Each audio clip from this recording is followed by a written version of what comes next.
देखो सबसे पहले हमने क्या लिखा है, पौधों में श्वसन और जंतुओं में श्वसन। पौधे आपको पता है पौधे क्या होते हैं, पेड़ पौधे है ना, जो पादप लोग सब किसमें आते हैं, पेड़ पौधों के अंतर्गत आते हैं। जंतुओं में बहुत सारे जंतु आते हैं, जंतु कुछ भी हो सकते हैं, ठीक है। मतलब पहला है पौधों में श्वासोच्छ्वास की क्रिया नहीं होती, मतलब कि इसमें जो श्वसन की क्रिया है वो नहीं होती, पेड़ पौधों की बात हो रही है। जबकि अगर हम हमारी बात करें या किसी जंतु की बात करें तो उसमें श्वसन की क्रिया होती है, सब सांस लेते ही हैं। और आपको ये भी पता है कि सांस में हम कौन सी गैस लेते हैं, ऑक्सीजन लेते हैं, और छोड़ते कौन सी है, तो यहाँ पर उच्च वर्ग के जंतुओं में श्वासोच्छ्वास की क्रिया होती है, तो हम उच्च वर्ग में आते हैं। हम पूर्णतः विकसित प्राणी हैं। हम कौन है, हम पूर्णतः विकसित प्राणी हैं, हमें सब पता है ना, तो हम इसी बात तो उच्च वर्ग के जंतुओं में श्वासोच्छ्वास की क्रिया होती है।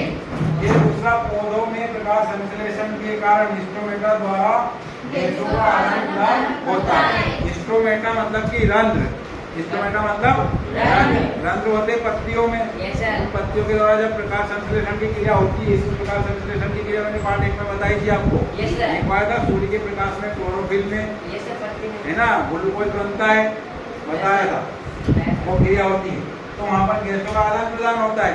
तो गैसों का आदान प्रदान पत्तियों में भी कहाँ से होता है, स्ट्रोमेटा के द्वारा,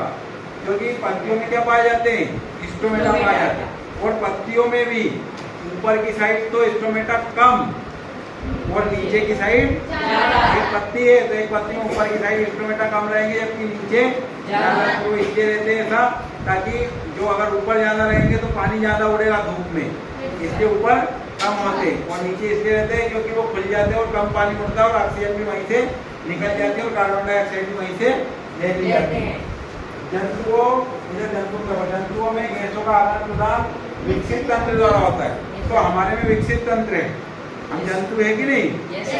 हम भी वही आए, जीव जंतु में आते हैं,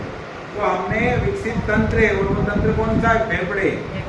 है, लंग्स, फेफड़े है ना, तो उसके द्वारा हम सांस लेते हैं, लेते हैं कि नहीं,